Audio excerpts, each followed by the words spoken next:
He's in a wheelchair. He said that yesterday he couldn't stand.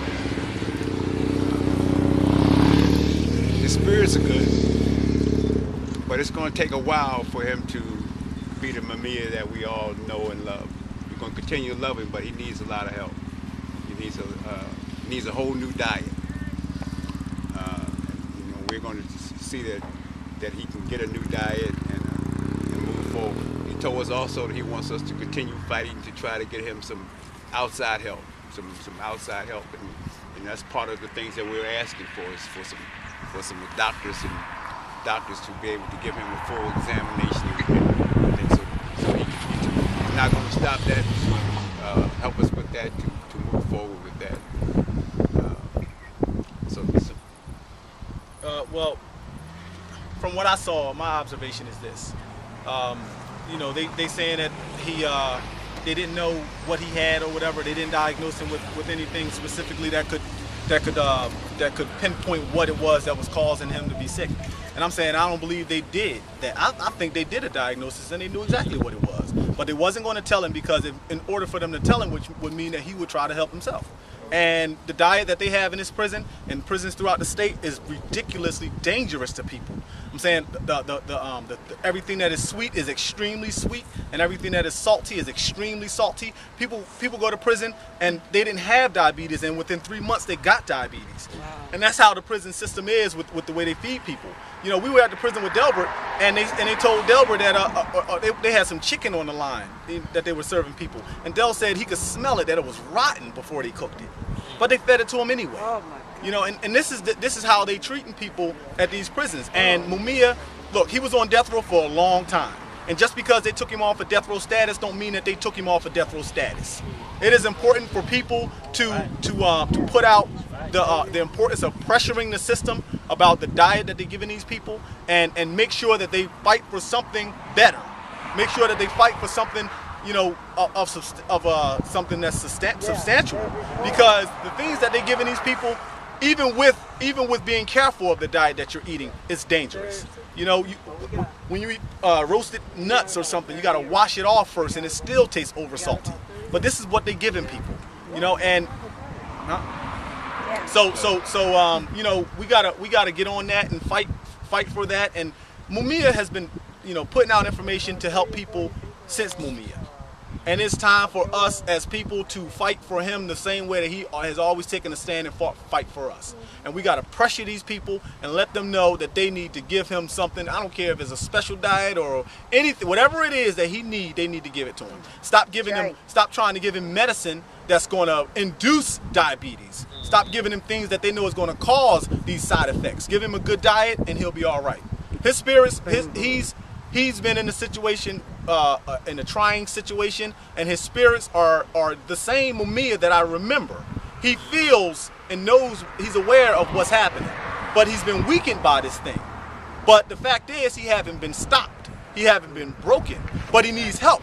He needs us to lift him up so that he can be and do what he's been doing for all of these years. And I'm saying, like, look, with all of this stuff happening around the world, or around this country specifically, with these police shooting people down in the streets like Mike Brown, and choking people to death like Eric Garner, these people they got a war against the people, and Mumia is somebody that they want out of their way to stop being able to talk about this war against the people.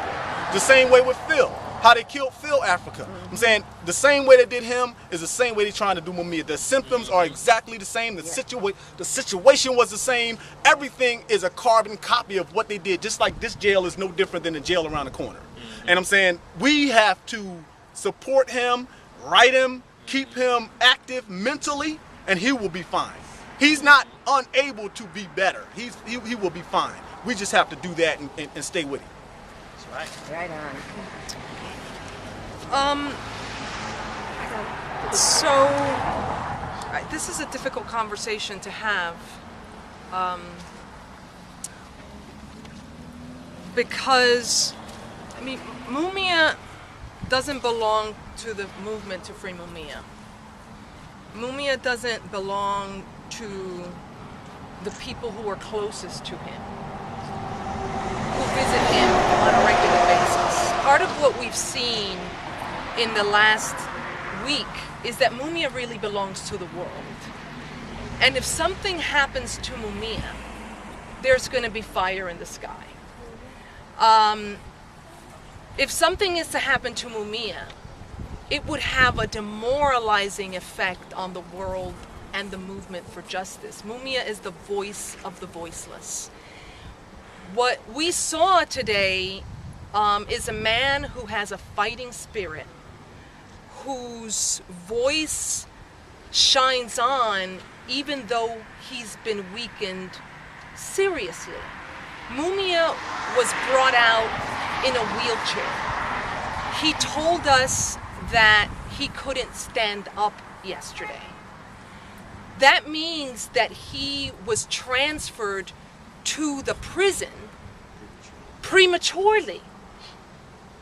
The question is, why was he transferred back to the prison when he was not able to sustain himself, when he was not able to speak or stand?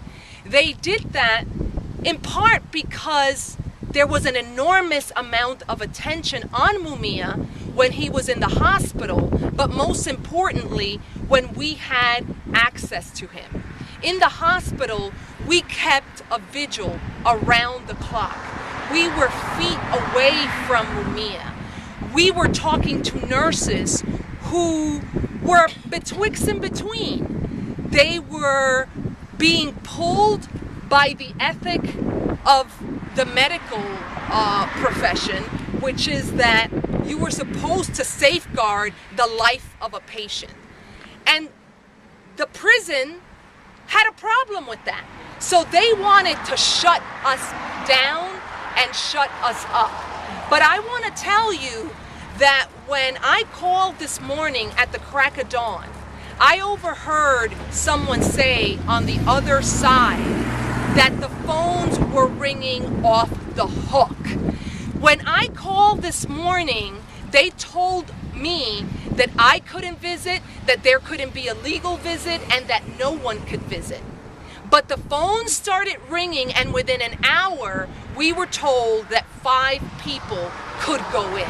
So that means that there was a victory of the people today, and we were able to witness and hear from Mumia himself what we knew, that he was rushed out of a hospital without being ready. And what we need to say is that that is a continued attempt on Mumia's life. But Mumia has a massive movement behind him. We are going to come back. We are going to make sure that he gets the treatment he needs.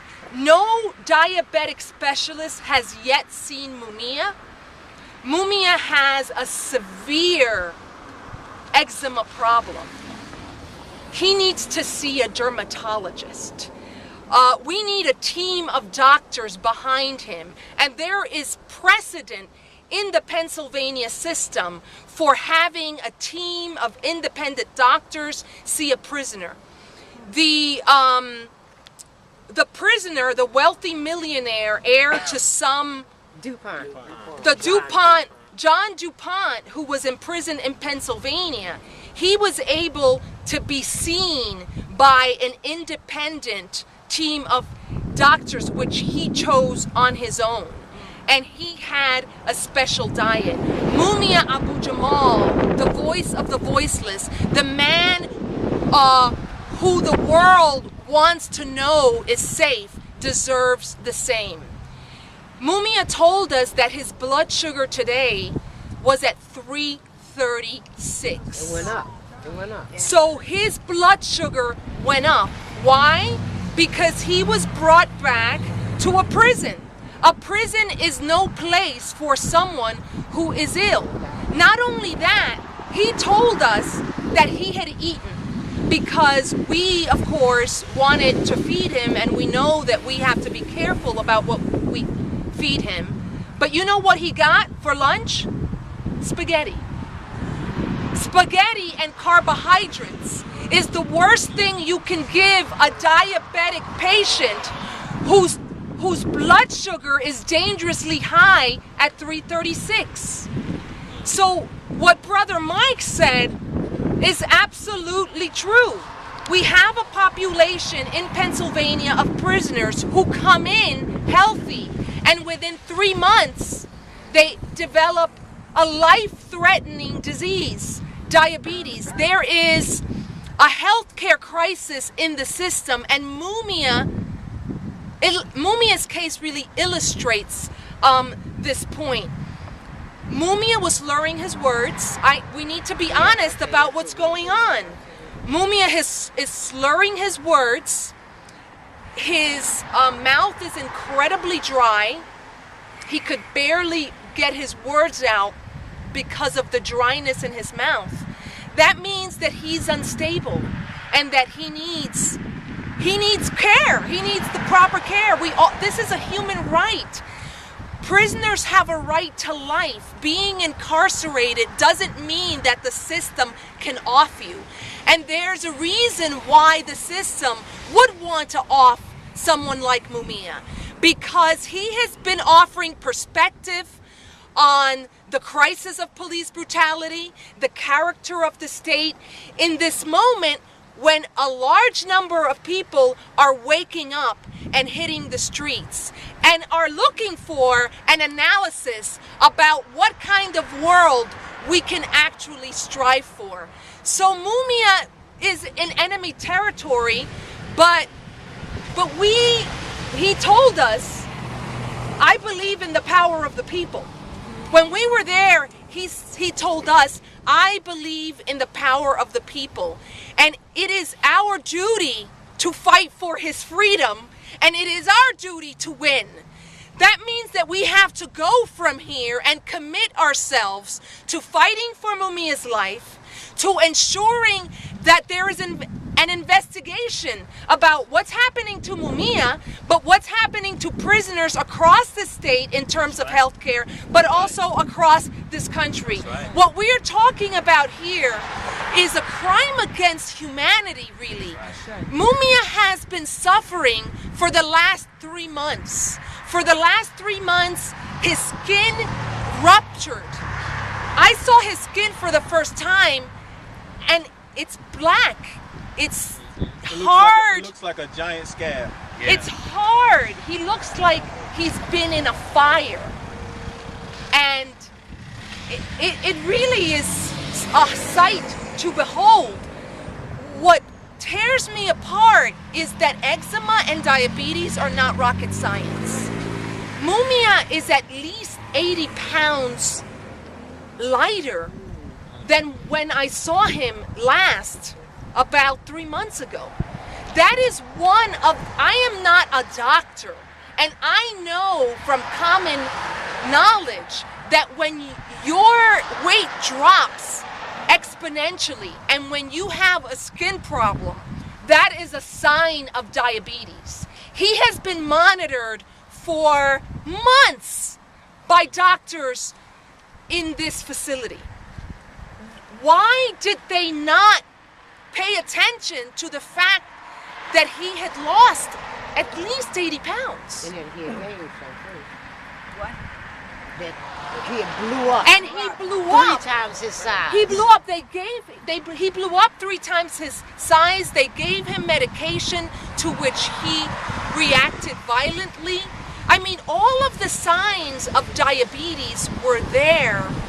So the only conclusion we can draw is that they knew that something was deeply wrong. They knew that he had diabetes, but they tried to let him die on the vine, and they tortured him.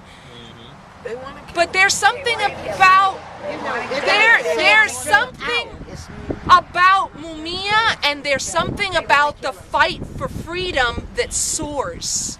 They tried to kill him 3 times. He was supposed to have been executed, and an international movement saved his life, and an international movement is going to get him the proper care he needs, but he also needs a different diet. Mumia is in crisis. He's been brought back here so that we might leave thinking that he's okay, but he's not.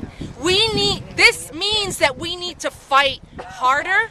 We need to tie Mumia to the crisis of mass incarceration and the fact that it is a crime against humanity.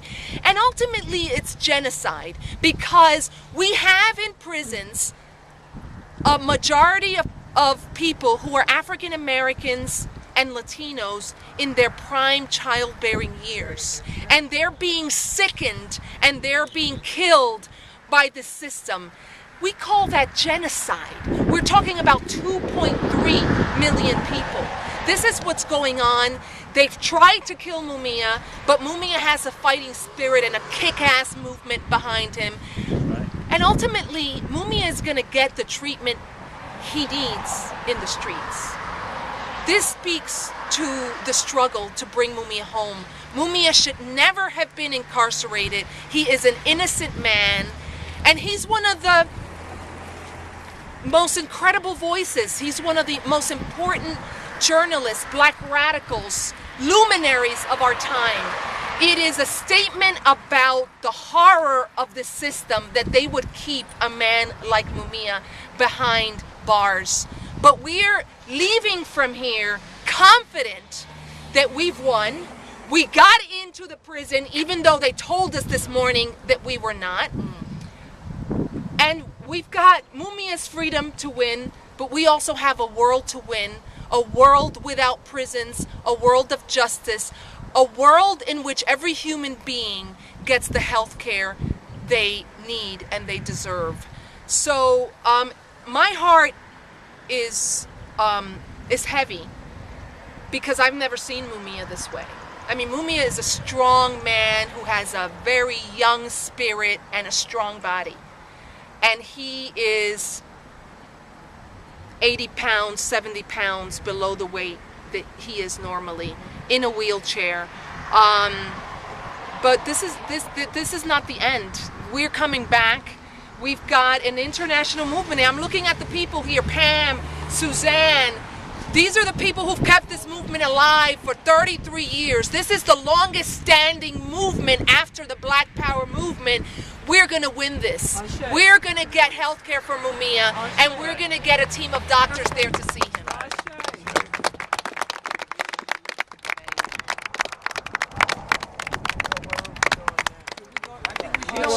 We have two more speakers.